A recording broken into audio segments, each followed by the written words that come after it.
नमस्कार, पीबीबी न्यूज में आप सभी का स्वागत है। आज हम जिस खबर से आपको रूबरू करवाने जा रहे हैं, यकीनन उस खबर को देखकर, उस खबर को जानकर आपके भीतर एक क्रोध का लावा फूट पड़ेगा। पहले दिल्ली की निर्भया, अलीगढ़ की 8 साल की बच्ची गुड़िया, ये सब काल्पनिक नाम है। जो हम आपको बता रहे हैं वो काल्पनिक नाम है, लेकिन यकीनन ये सारे केसेस आप तक जरूर पहुंचे होंगे।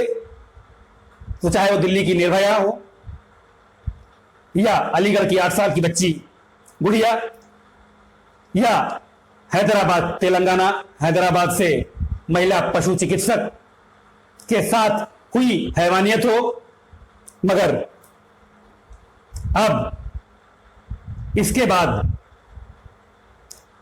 हाथरस, वही हाथरस जो कि अपनी हींग की खुशबू के लिए विख्यात है, आज वो हाथरस एक भयानक अपराध की दुर्गंध से, एक भयानक अपराध की दुर्गंध उस हाथरस में फैल चुकी है। एक निर्दोष बच्ची, हाथरस की निर्दोष बच्ची, इन दुर्दांत हत्यारों, इन भयानक बलात्कारियों, कुछ मानसिक रूप से बीमार अपराधियों की अपराधी सोच की भीड़ चढ़कर उस बच्ची ने अपनी जिंदगी गंवा दी। आज मुझे गुस्सा है, मेरे परिवार को गुस्सा है। जिस कॉलोनी में मैं रहता हूं, जिस क्षेत्र में मैं रहता हूं, आज वहां के लोगों में गुस्सा है। जिस शहर में मैं रहता हूं, उस शहर के रहने वाले, उस समाज में रहने वाले लोगों में गुस्सा है। जिस प्रदेश में मैं रहता हूं, उस प्रदेश के लोगों में गुस्सा है। जिस देश में मैं रहता हूं, जिस देश में वो दरिंदगी की शिकार हुई बच्ची रहती थी, उस देश के लोगों में आज गुस्से का उबाल है। आमजन आज गुस्से में उबल रहा है। हाथरस की 19 वर्षीय निर्भया, जी हां, ये निर्भया नाम हमने काल्पनिक नाम दिया है। हाथरस की 19 वर्षीय निर्भया के साथ इस इंसान के भेष में दानवों, इन इंसान की खाल में भेड़ियों ने जिस प्रकार की बर्बरता को अंजाम दिया है, वैसी बर्बरता, उस तरह की हैवानियत, यकीन मानिए उस तरह की हैवानियत को आज सोचकर ही सभ्य समाज में रहने वाले किसी भी व्यक्ति की रूह कांप जाएगी, उसकी आत्मा कांप जाएगी। 19 साल की हाथरस की निर्भया, उस बच्ची की सामूहिक बलात्कार के बाद रीढ़ की हड्डी का तोड़ दिया जाना अपराधियों के द्वारा, उस बच्ची की जीभ उन दुर्दांत अपराधियों के द्वारा काट दिया जाना, उसके बाद उस बच्ची को, उस बच्ची का गला दुपट्टे से घोंट दिया जाना, उस बच्ची के साथ बरती गई हैवानियत की कहानी चीख चीख कर कह रहा है। जी हां, आज पूरा देश शर्मसार है। उस बच्ची के फोटो से भी शायद नजरें नहीं मिला पा रहा है, क्योंकि जीवित अवस्था में तो वो बच्ची अब हमारे बीच रही नहीं। कहां है आज वो अवार्ड वापसी गैंग? कहां है आज वो तथाकथित मोमबत्ती गैंग, जो कि कभी भी निकल पड़ता है 4 मोमबत्तियां लेके ढकोसला करते हुए? कहां है वो तथाकथित मोमबत्ती गैंग?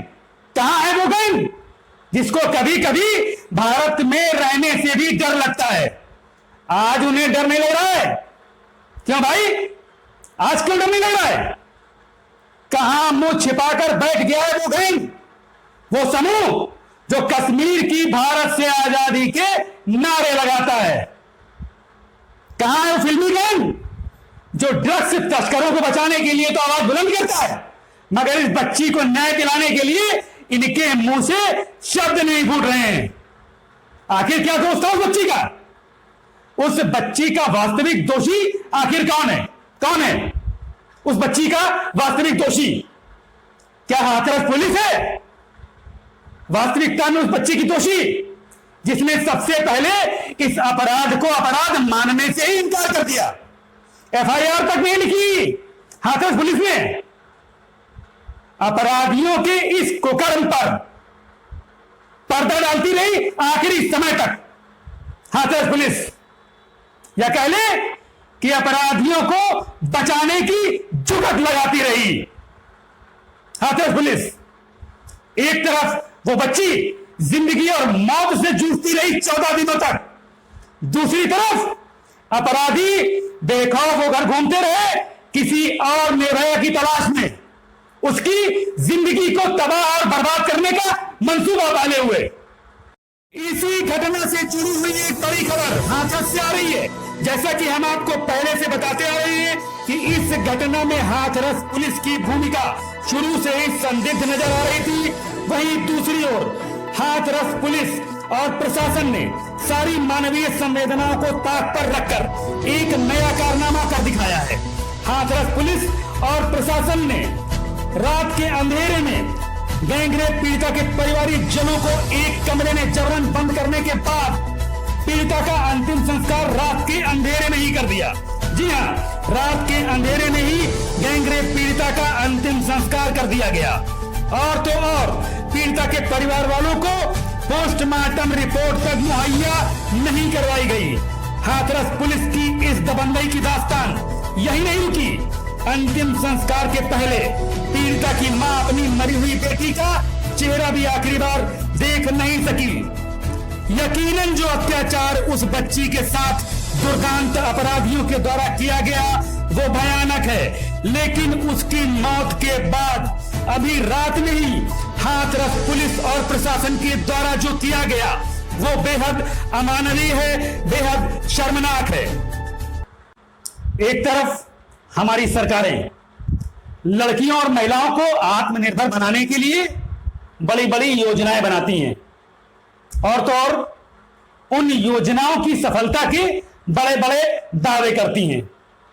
बेटी बचाओ बेटी पढ़ाओ की आवाज बुलंद करती हैं, पर बेटी पढ़ाने की बात तो छोड़िए जनाब, हर 15 मिनट में एक बलात्कार होने वाले हमारे देश में आज बेटियों और महिलाओं को सुरक्षित रख पाना, उन्हें सुरक्षा दे पाना एक बड़ी चुनौती बन चुका है।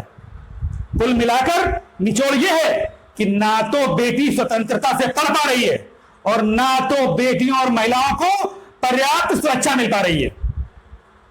क्या आज आवश्यकता नहीं है कानून व्यवस्था में एक बड़ा बदलाव करने की, एक बड़ा परिवर्तन करने की, जिससे कम से कम ऐसी सजा समाज में रह रहे इन भेड़ियों को जरूर और इतनी जल्दी मिल सके जो कि पर्याप्त हो, और ऐसे अपराध को अंजाम देने से पहले उसकी सजा के बारे में सोचकर ही इन दुर्दांत अपराधियों की आत्मा थर्रा उठे और आमजन को न्याय की भीख मांगने के लिए सड़क पर न आना पड़े, दर दर की ठोकरें न खानी पड़े। न्याय मांगने के लिए जब दर दर की ठोकरें खाता है कोई पीड़ित या उसका परिवार, तो शायद उनके अंदर की पीड़ा का आभास वही समझ सकता है, दूसरा और कोई नहीं समझ सकता। जब जनमत से चुनाव होते हैं, सरकारें बनती हैं, तो ऐसे दुर्दांत अपराधियों की सजा पर फैसला आखिर जनमत संग्रह से क्यों नहीं लिया जाता। आज एक बड़ा जनसमूह, बड़ा जनमत इन बलात्कारियों को, इन जैसे हत्यारों को, इनके लिए फांसी की सजा या उससे भी सख्त सजा की मांग कर रहा है। सोशल मीडिया के प्लेटफॉर्म भरे पड़े हैं जो ये मांग कर रहे हैं कि इन अपराधियों को फांसी दिया जाए, जल्द से जल्द दी जाए, या फांसी से सख्त भी कोई सजा हो तो इन अपराधियों को दी जाए, ताकि ये सबक मिले इन अपराधियों को, एक मिसाल बने इन अपराधियों के लिए, और हमारे देश की बेटियां, लड़कियां, महिलाएं स्वतंत्र होकर कहीं भी जा सकें, कहीं भी आ सकें, कहीं भी विचरण कर सकें। आज के लिए बस इतना ही।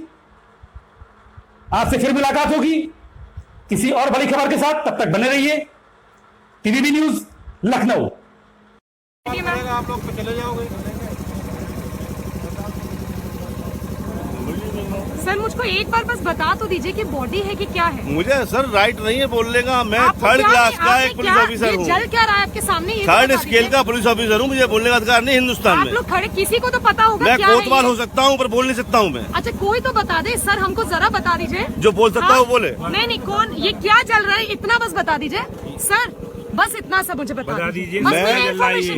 मैं क्राइम नहीं, ब्रांच अभी में आप बोल हूँ। रहे थे ना कि कुछ और चल रहा है। मुझे आई डोंट नो। नहीं अभी मैं आपने बाहर से मुझे- हूँ। नहीं अभी आपने मुझे बोला कि नहीं बॉडी नहीं है, क्या है सर, बॉडी है कि नहीं है? मेरी ड्यूटी यहाँ पर है आप लोगों को इस बताने मैं के लिए कि आप लोग आगे ना बढ़े बस मैं यहाँ आगे पर। नहीं बढ़ रही हूँ, आप मुझे बता दीजिए क्या चल रहा आप है? इस बारे में डीएम साहब से पूछना क्या आई चल रहा है, है। सर? डीएम साहब से आपकी बात हुई सर, ये है। क्या चल रहा है? डीएम साहब से बात हुई है सर, आपकी। जल क्या रहा है? डीएम साहब से बात हुई है सर, ये आपकी। क्या चल रहा है? डीएम साहब से बात हुई है क्या आपकी। चल रहा है? डीएम साहब से बात हुई है आपकी। सर ये क्या चल रहा है? डीएम साहब से बात हुई है आपकी। कितनी डीएम साहब से गलत बात हुई है आपकी। नहीं ये नहीं, क्या बात चल नहीं रहा सही है। सब लोग जो खड़े हैं, ड्यूटी सर। है मैडम वही बोलूंगा नहीं, मैं। मेरी भी ड्यूटी है, क्या चल रहा ड्यूटी है? आपकी बात डीएम साहब से हो सर, चुकी बॉडी है। क्या डीएम साहब से बात हो चला चुकी है दी है? आपकी। मैं डीएम साहब से सिर्फ बात हो चुकी है। डीएम साहब नहीं है, नो डीएम साहब यहाँ नहीं बात है, आपकी सर। हो चुकी है डीएम साहब से। मेरी नहीं, कौन मैं- सी बात हो गई डीएम साहब से? कौन आपकी नहीं? हुई है, आप क्या वहीं बात- जा रहे हैं। कौन सी बात हो गई? मुझे आप ही लोगों ने बताया अभी।